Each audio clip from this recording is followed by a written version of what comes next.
Very happy tonight to be able to discuss Brexit, why remain lost and where to go next, looking to think about how progressives can actually become involved in this debate and possibly form policy going forward. We're very happy tonight to have Barney Jones with us. Thank you, Barney, for being prepared to step in at short notice, but this is timely, and I think the good number of people turned out tonight show that this will be of interest. Barney was the Britain Stronger in Europe campaign organiser for Hampshire, Surrey and the Isle of Wight. During that time he handled the day-to-day running of the campaign in the area, acting as the link between volunteers and the campaign leadership.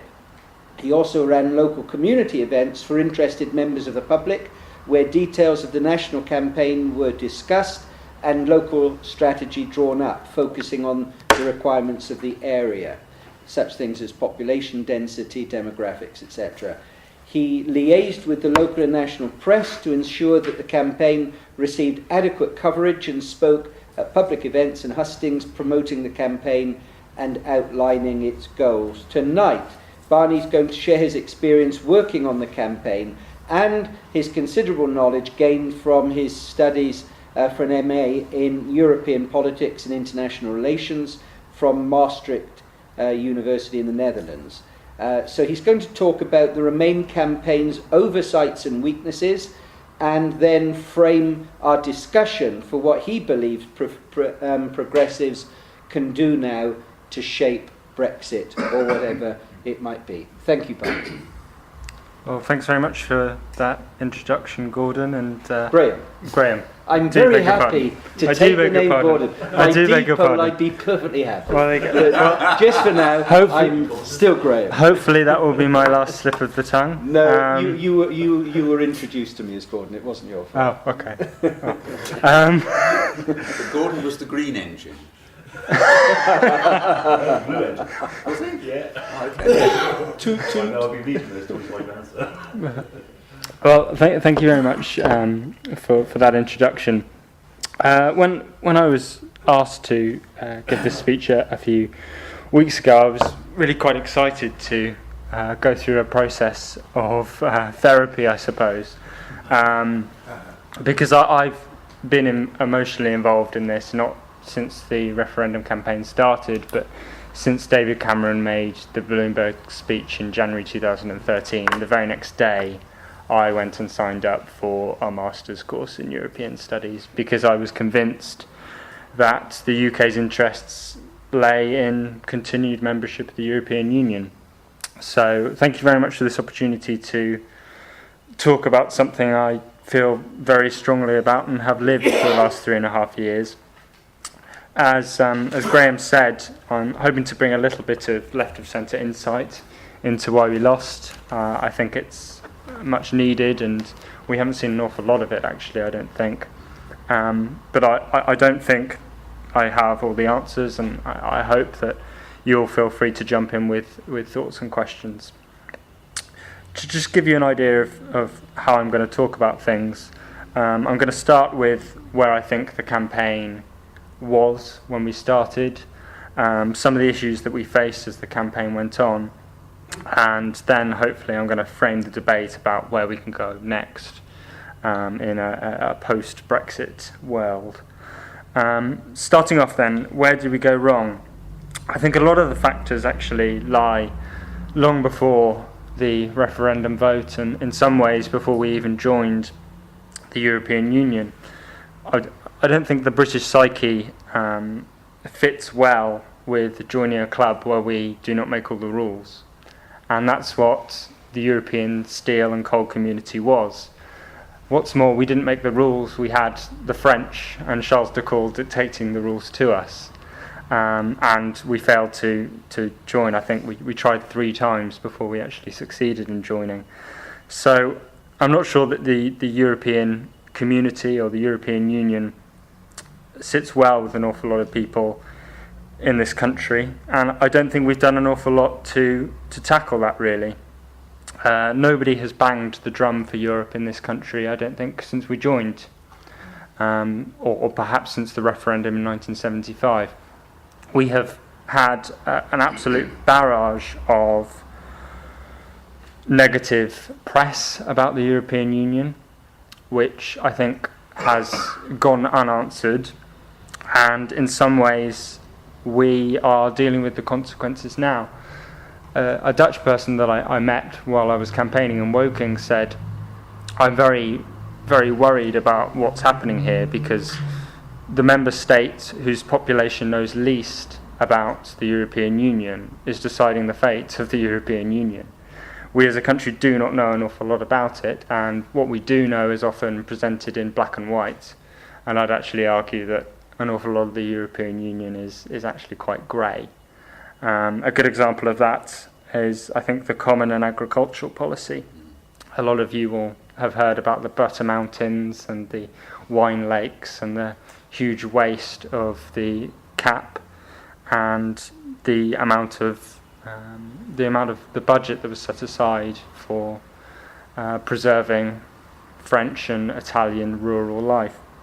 But it's actually an awful lot more complicated than that, and even the Eurosceptic intellectual Tony Judt argued for the redistributive policies of the European Union by saying that they were in effect just a nationally based social democratic programme of an earlier generation repackaged.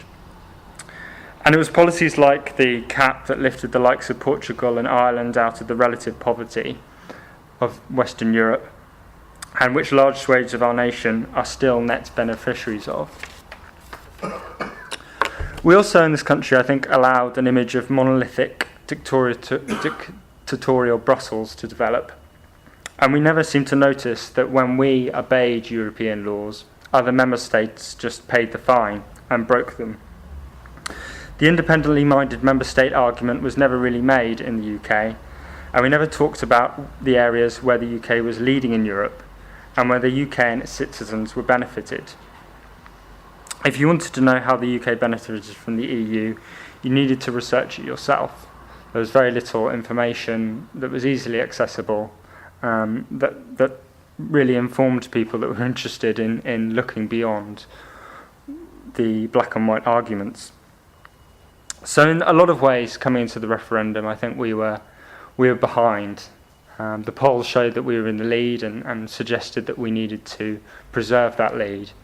But actually the polls hid an awful lot of discontent with the EU and ultimately showed, or failed to show, that an awful lot of people who had never voted before, who were completely disengaged from politics, were going to vote for the first time. We also came up against a Vote Leave campaign that was more emotive than us, more passionate, whose arguments were more familiar to a lot of people, and who were able to define the debate on key abstract and emotive issues like what was patriotic, what was best for the soul of the country, and what should the future of our country look like. In response, we had practicalities.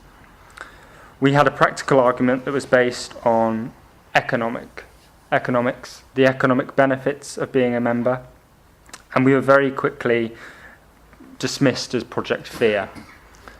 Now, I'm not sure that we were Project Fear. I think it's perfectly legitimate to say this is how bad things could be if you leave. I still think that's an argument that we should be making. But I think it also needed to come with an argument about the social benefits of the EU, how health and safety laws from the EU have transformed a lot of people's workplaces for the better, how workers' rights have meant that you need to be given the option of signing out from a 48-hour week. It can't be forced upon you, that you have to have a break after a certain number of hours worked. And also, we failed to talk about the net gains that we make as a country. I think, I might have the statistics wrong, but I think as a nation we contribute 8% of the science budget for universities and we get something like 20% back. And that was an argument that was only really made by scientists to other scientists. I don't think it was ever really a mainstream argument. And with the arguments that we presented, which were primarily economic, I think it was quite reasonable for people who didn't feel like they benefited from the European Union to feel like they weren't really going to have a stake in any fallout. And we would give out leaflets to people that said, for every £1 we put into the EU, we get £10 back. Well, in order for a leaflet like that to work, people need to feel like they're getting, at least some of those £10. And often we came across people who didn't feel like they were on an even playing field. They felt like the game was loaded against them, and they were up against cheap migrant labour. And although an awful lot of attention was given, I think, to immigration, it was an awful lot more subtle than people realised. If you listened to people and really gave them a chance to talk about their experiences, after a while people would say, well, mind you, those Poles do work hard, or, well, the Poles that I work with, they're fine to talk to. And actually, it wasn't a problem with the people that were coming in search for jobs. People understood that, they were just moving for a better life. It was the fact that they felt they were disadvantaged in their own country when it came to getting work or getting a council house or having access to the national health system. And in a lot of ways, I think the immigration debate was hijacked, and I don't use that word lightly, by the opposite side of the debate. And I think it's worth observing that we didn't get into the dirt with Vote Leave. They pandered an awful lot of half-truths and a lot of lies, fear-mongering. Polish rapists were plastered across the front pages of certain newspapers. Straight bananas and eggs can only be sold in boxes of 10. Complete nonsense. But people actually picked it up and thought this is the EU dictating terms to us, and we have absolutely no say in it. And I think the biggest lie of all was the EU was on the verge of bringing Turkey in as a member state.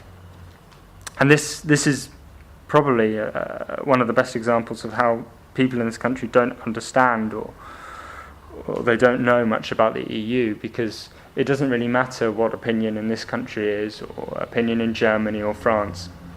In order for Turkey to join the EU, it has to have the support of every single member state.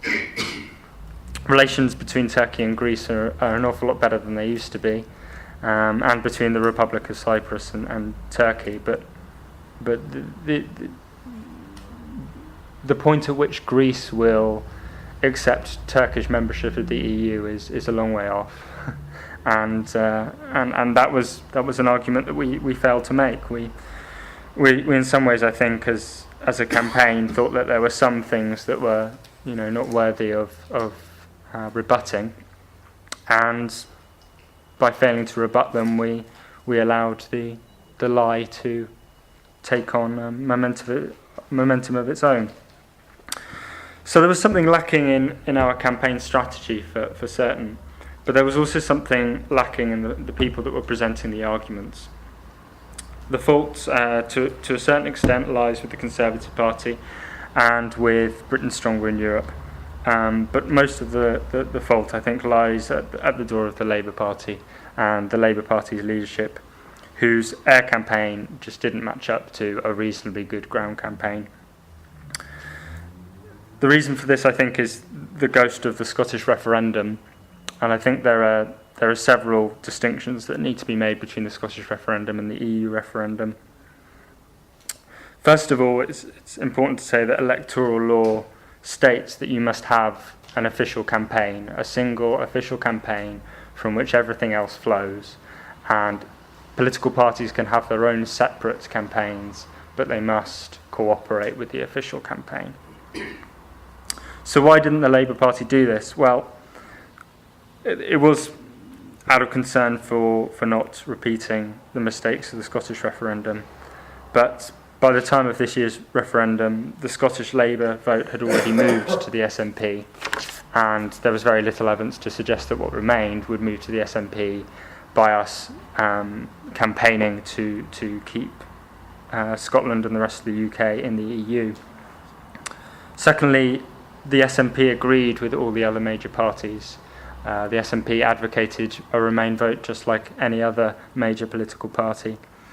And it wasn't a case of English politicians coming up to Scotland and deciding or making decisions on Scotland's behalf, telling Scottish people what to think. It was a referendum in which everyone in the UK had a vote, and as Scotland's learning now, everybody is tied to the decision that was made.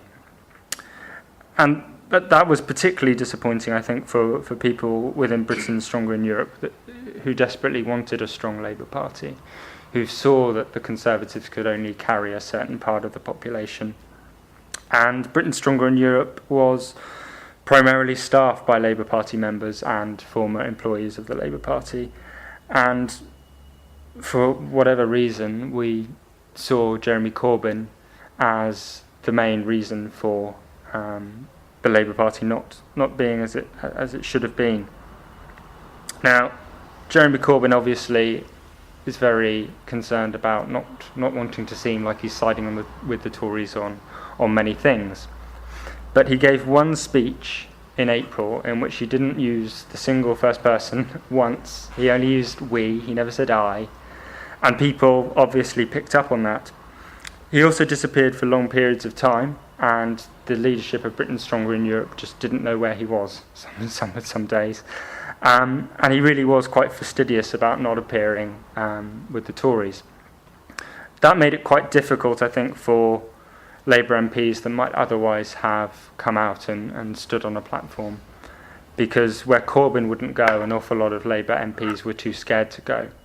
And whether it was an official policy or whether it was unofficial, a lot of Labour Party politicians would say, I'm not appearing on the same platform as a Conservative.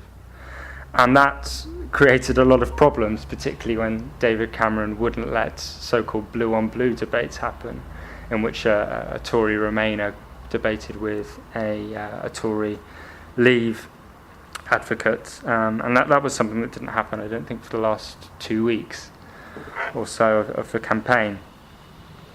So ultimately, people were watching the EU referendum debate unfurl, and they didn't hear many Labour voices. Labour has continued, I think, to be in disarray over its position on the EU referendum, and I see an awful lot of problems developing with Article 50 and whether we should activate it now or whether we should activate it sooner, whether we should be scrutinising the terms of the Leave package and that sort of thing. And I think this is part of a historical failure by the Labour Party to manage Europe and the European issue well. At times we've been overly optimistic about what we can achieve in terms of reform of the EU. I remember that Blair and Brown used to talk about reform of the Common Agricultural Policy, and they must have known that there was no chance of it happening. They must have known that French and Italian interests just wouldn't let it happen. And when Gordon Brown made a pledge for British jobs for British workers, he must have known that freedom of movement pretty much ruled that out. So in some ways, I think we have paid for making false promises. And when we haven't been making false promises, we have been quite dismissive of concerns in traditional Labour communities about immigration, about the changing face of society, about the impact on infrastructure.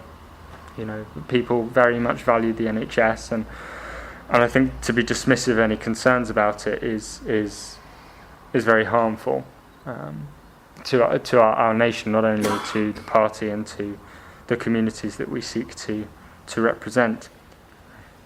There is a section of the Labour Party that I don't think that we ever would have been able to reach, and having touched upon that earlier, this is the group who I call the 1975ers, and these are the people that felt like they were lied to when we joined the European Union, and felt that the European project had suffered from mission creep.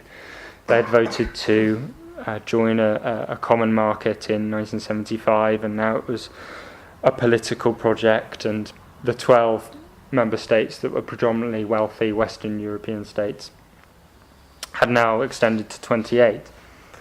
And a lot of these people had 40 years of pent-up anger, and it was very difficult to make a case to them for staying in the European Union.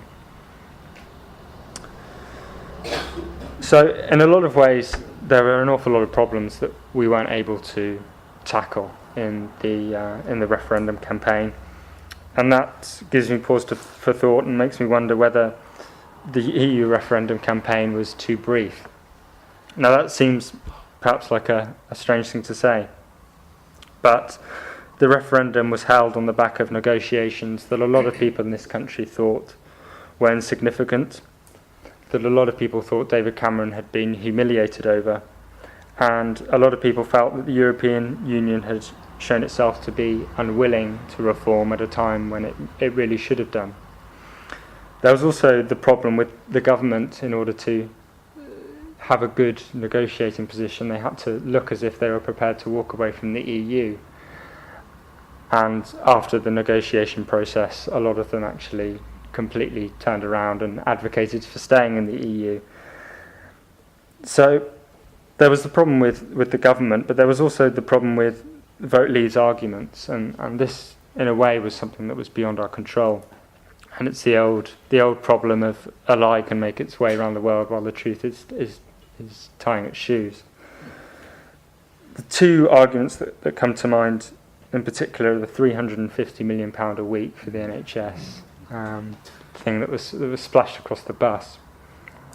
Now that £350 million a week is actually the biggest possible calculation you can take, and it doesn't take account of Margaret Thatcher's rebate, which then takes it down to £250 million, and it doesn't take account of any economic benefits that we might get from European Union membership. So that £350 million, actually, in terms of what we put in, was more like £250 million, and then when you calculate in the economic benefits, it was, between 2, 3, up to 10 times as much as what we put in. But the problem with that is it's very difficult to explain that to somebody when you're making the case for the EU on the street, and it's certainly not something that you can put on the side of a bus. The other thing that I suppose I'd pick up on is that there was an awful lot of talk about Europe imposing laws, European diktat that was forced upon British people without British people having a say. Now, I don't know of any laws that weren't seen by a EU MEP from Britain. I don't know of any laws that weren't seen by a British commissioner at some point. And so to say that it was just the EU imposing laws on Britain is not true. The other thing that I think we would have benefited from had we had more time was to actually make the case for the UK to be at the forefront of what the EU does.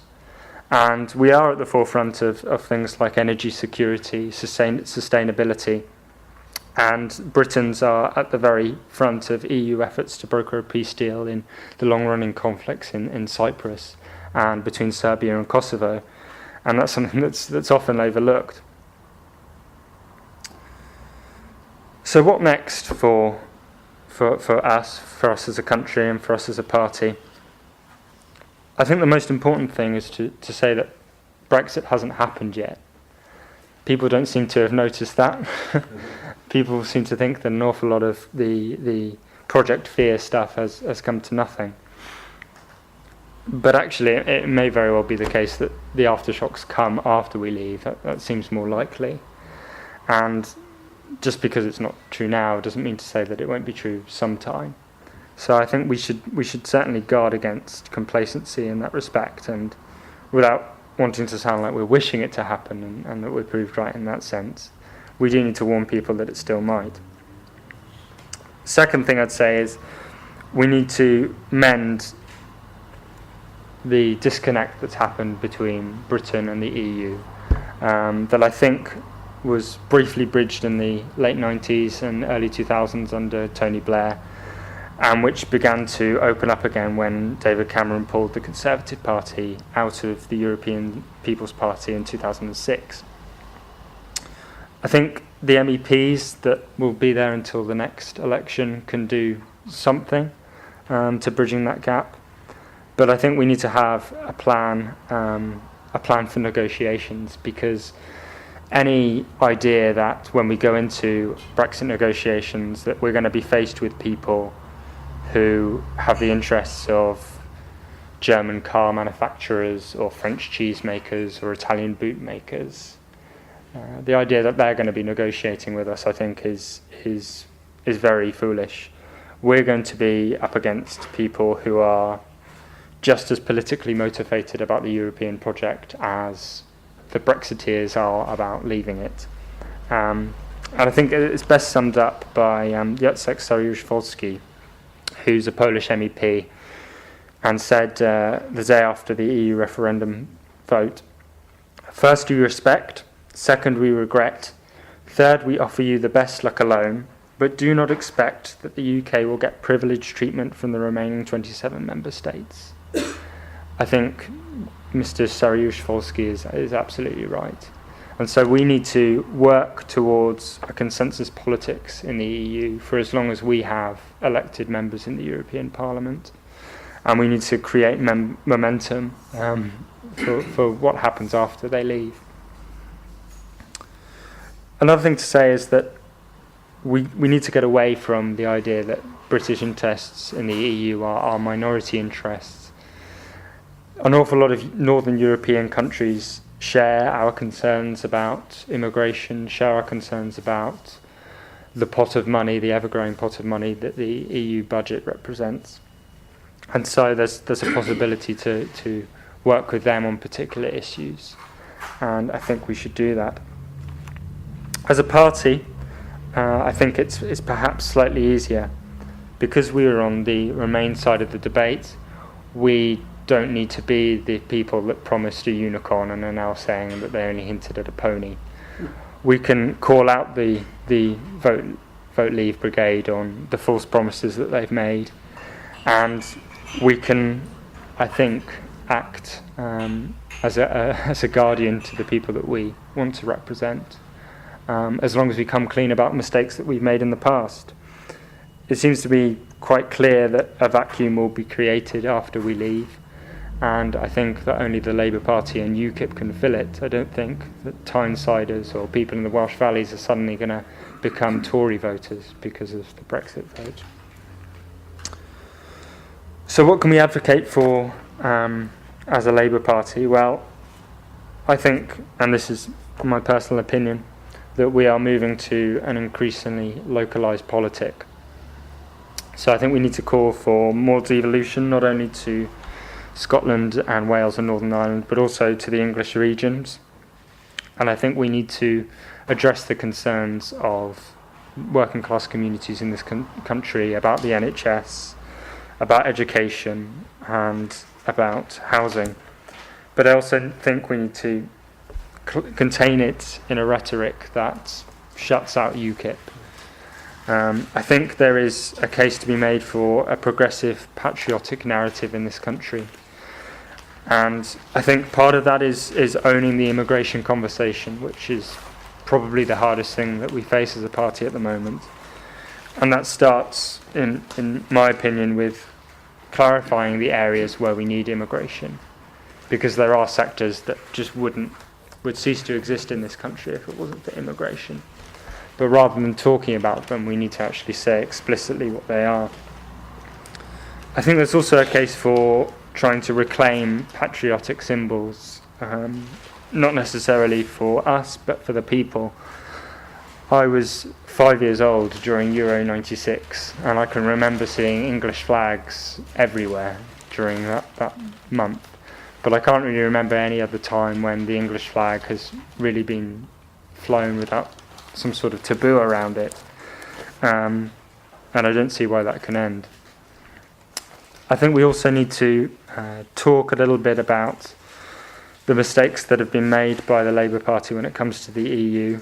There have been times when we've been quite dismissive of concerns, and I think if we're to hold off the UKIP threat, then we need to actually be honest about the mistakes that we've made in dealing with those concerns.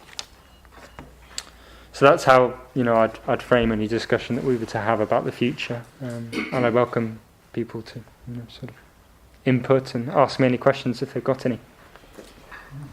Good, thank you.